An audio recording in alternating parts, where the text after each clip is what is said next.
Welcome to the Mike and Doug Show. I'm Doug. Hi, Mike. Hello, Doug. Wow. Today, another show. I think it's kind of like whack-a-mole. Every time they put up someone new for some big political position, you and the miners come in and whack that mole. And then they disappear. Think of, what's his name, Deval Patrick? Oh, yeah. And then you and the miners did a revelation, an expose on him. He disappeared.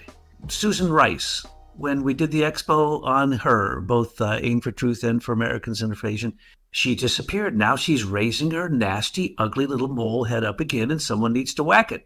Now we can see that Biden is not going to make it to the end of his term, or he certainly will not be running for president in 2024. We know that Gavin Newsom is out there doing it. I think that the point you're making is that we have ethics laws for a reason, that a public official has a duty to disclose their background that might be relevant to their ability to perform their job. All we're doing is doing what every elected official and certainly members of the press should do in investigating the background of somebody who's going to hold public office.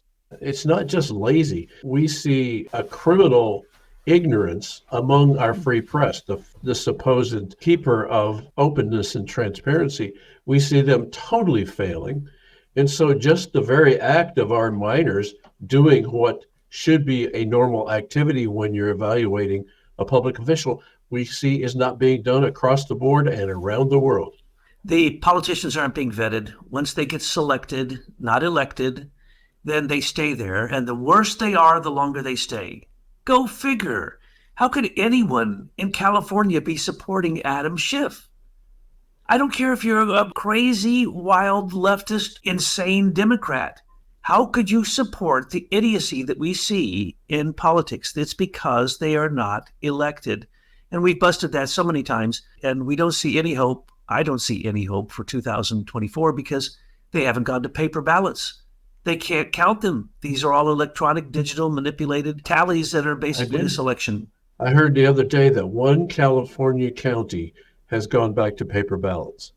They've thrown out their Dominion voting machines and they're going back to paper. Since we're talking about Gavin Newsom, everything he does might as well come from the Communist Chinese Central Committee. Since he's been in office, he spent $17.5 billion giving it away to the invaders across the southern border who he has invited to come into California, provided them with free medical care. Nobody who's a citizen gets anything like he gives to illegal, they call them migrants. They're not migrants, and they're not the people coming in to do work. Recently, he just did what he's done at least 3 times since I've known, since he's been the governor. He brings in the fire department and the police. He goes to LA or he goes to San Francisco. Recently it was LA. 75,000 homeless people have fire hoses turned on their tents in every possession they own. They are then swept away. They're put on buses and no one sees them again. The Soviet Union used to do that regularly. You see these things happening. For instance, all the states got a bunch of money for some federal program recently, and they were supposed to pay it back over a few years. Gavin's come out. He says, no, I'm not paying any of it back. I forget how many billions of dollars he is defaulting on a federal loan. Nothing's happening. How about him allowing illegal immigrants, undocumented invaders in our country to vote in California? California wants to secede from the Union. I say let them go. Over 47% of Californians now state that if they could, they would move out of California because of the horrible conditions that Gavin Newsom has created. But let's remember, Gavin Newsom was just like Jerry Brown. Every socialist, fascist, communist idea that comes up, he supports. And he is also in the pocket of the same people who supported Jerry Brown, J.P. Getty. His father was the chief attorney, essentially, for J. Paul Getty during the Getty oil days and then in the Getty Trust days. We discover that Getty's father did not like all of J. Paul Getty's philandering and therefore never really gave up the reins of the entire Getty oil empire and instead gave it to William Newsom III, Gavin's father, to manage for the family and for the company. So we're talking about a major player sitting behind the Getty curtain who is really running things and had been for many decades. As we were looking at J. Paul Getty, we discovered that J. Paul Getty owned Sutton Place in London. And Sutton Place is something now known to our researchers because it was the location of the opening meeting of the first Imperial Press Conference in 1909.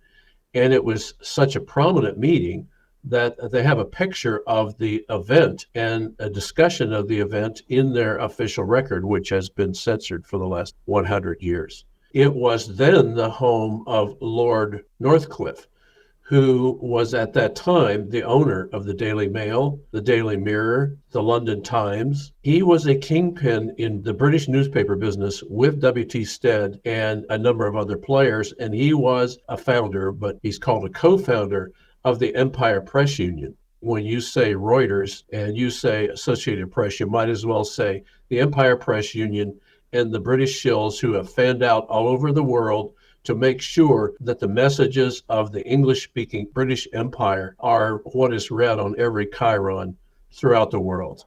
That's the environment that Newsom was raised into. Plus, after he went to a very unremarkable college, he then went on to found about 10 or 15 businesses. Now you'd think, wow, that's pretty impressive to found that many businesses. What we found was all but one of those was funded with Getty money.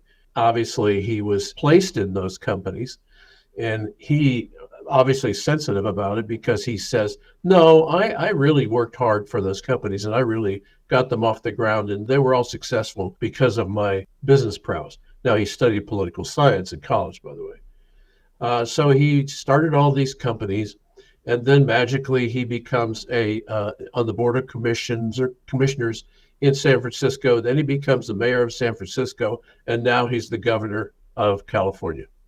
I haven't seen a much better example of a vacuous groom than we see in Gavin Newsom. Sutton House, Norcliffe, Wellington House, Right. Tavistock. Basically, remember, these are the propaganda ministers who foment war. They create the false flags that create wars for economic gain. Okay, so we are talking about pure evil here, and that his family was directly connected to all of that. Correct. So we looked at the history of Sutton Place, and when you know it's actually listed in the Book of Domes from 1070, and therefore was one of the early properties of William the Conqueror that was managed by the Babylonian Radnites. It has been passed down through the ages. It was Lord Northcliffe's house.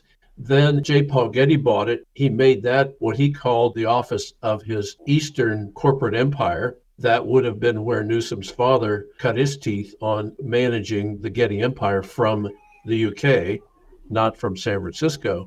We see not only this demonism coming out of Sutton Place, but its offspring, which is the First Imperial Press Conference, the Empire Press Union, which then a month later saw the formation of MI6, MI5, and GCCS, which is now GCHQ, which were all outgrowths of this newspaper conference where about 650 delegates from all over the world came to London to be schooled in the new way that the British Empire was going to be run and the centrality of the bankers in using propaganda to carry out this strategy, which we are dealing with today. And these are corporate warlords.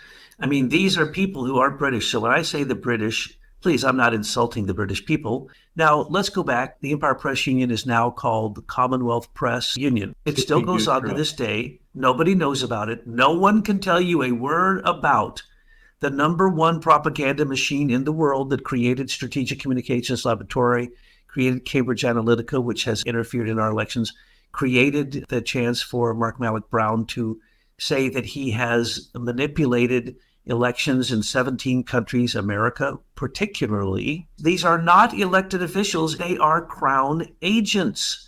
And Gavin Newsom could not be any more of a crown agent. Another one of these concentric circles of relationship that all roll up to the Pilgrim Society. When we say deep state, we need to stop saying that, and we need to say Pilgrim Society. Because as you've pointed out, until you actually call the demon out and get them to give their real name, they have power. But when you call them out and tell them to get behind you, they have no power. And that's what we've got to do. And I think that's why that demon has been so clever at making sure that the idea of pilgrims and pilgrim society is so wiped out of American psyche that we won't even say it.